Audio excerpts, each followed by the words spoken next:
Good evening, and welcome to the U.S. Crime Line. I'm Annie Thompson, reporting from New York City.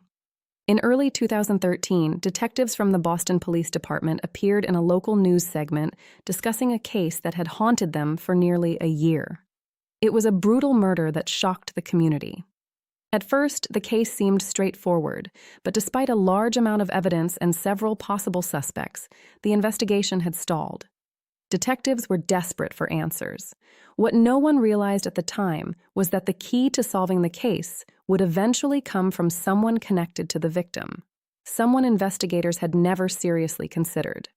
To understand what happened, we have to go back to the night of February 19, 2012, in Boston's Mattapan neighborhood. Kosha Gilmore was 25 years old. She had just finished work and was heading home with her fiancé, Mark Finley. Only 2 months earlier, the couple had gotten engaged. For Kosha, life felt full of promise. She and Mark had been planning their future together and were just days away from getting married in a small courthouse ceremony. Kosha had grown up in Boston with her mother, Gloria. Her mother had her at just 17 years old. Later, Gloria married Herman Weathersby, who became a loving stepfather to Kosha.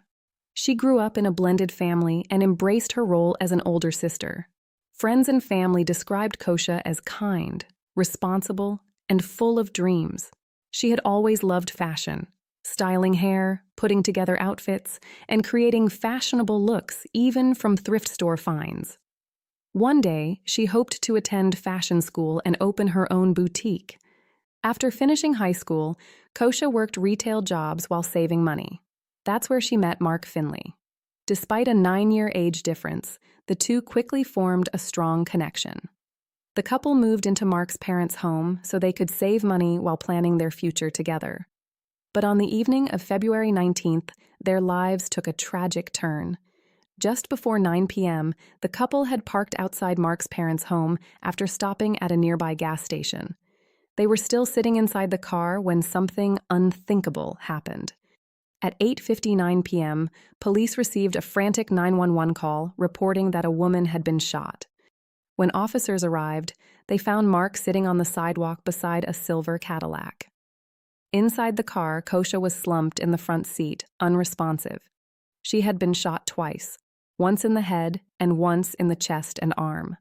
Paramedics rushed her to the hospital while Mark stayed close by. Mark told police that while they were sitting in the car, an unknown man approached the passenger side window and fired 2 shots before running away. But the crime scene raised troubling questions. No witnesses had actually seen the shooter, even though several people heard the gunshots. No shell casings were found, and Kosha's purse was untouched, suggesting robbery was not the motive. At the hospital, Kosha fought for her life. Her mother Gloria, stepfather Herman, and fiancé Mark waited anxiously, hoping for a miracle. Mark repeatedly said the same words over and over. "We got plans. We got plans." Plans that now hung in the balance. Police returned to the scene to search for evidence. A K-9 unit picked up a scent trail that led to a nearby property next to New Calvary Cemetery. There, officers made a surprising discovery. Hidden on the ground were 2 drawstring bags. Inside them were several items: a water bottle, a hat, latex gloves, and a .38 caliber Smith & Wesson revolver. The gun contained 2 spent shell casings that matched the bullets recovered from Kosha's body. That explained why no shell casings were found at the shooting scene. The following day, Kosha Gilmore died from her injuries. She passed away less than 24 hours before her wedding. Investigators began analyzing the items found in the cemetery. DNA recovered from the gloves, hat, and bags belonged to an unknown male. Police began testing possible suspects. They ruled out Mark Finley, a man named Jamal Thomas from Mark's past, and a former Radio Shack employee who had been fired after Kosha reported him for dealing drugs at work. Each man was investigated, but none of their DNA matched the evidence. At the same time, detectives began to wonder about Mark himself. He was the only witness to the shooting, and yet he had not been harmed. Why would a killer target Kosha but spare the man sitting right next to her? And why had the couple remained sitting in the car long enough for the attacker to approach? Despite these questions, investigators found no evidence linking Mark to the crime. Meanwhile, Jamal Thomas denied involvement and provided a solid alibi. The fired employee also denied responsibility and was cleared by DNA testing. With no matching DNA in national databases and no solid leads, the investigation slowly stalled. As the one-year anniversary of Kosha's death approached, her family became desperate for answers. Her mother, Gloria, and stepfather, Herman, decided to reach out to a local journalist named Bob Ward, asking him to feature the case on a television program that highlighted unsolved crimes. The segment aired on Fox 25's New England's Unsolved. Soon after the broadcast, investigators received an unexpected tip. It came from someone within Kosha's extended family, her stepmother, Michelle Ross.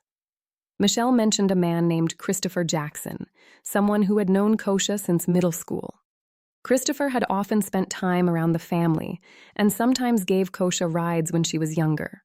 Michelle remembered feeling uneasy about the way he watched Kosha, sensing an intensity that made her uncomfortable.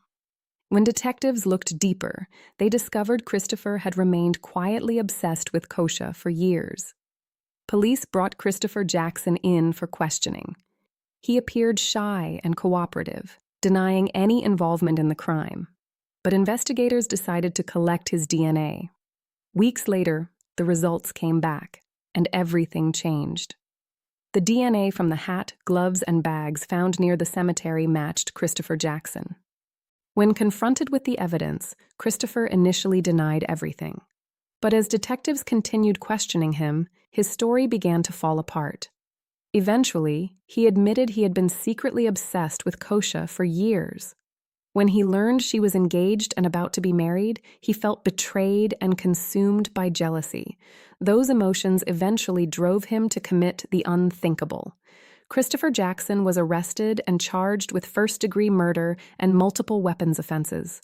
When investigators searched his home, they discovered notebooks filled with writings about Kosha.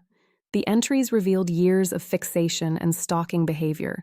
He had tracked her routines and knew details about her daily life. The murder was not random.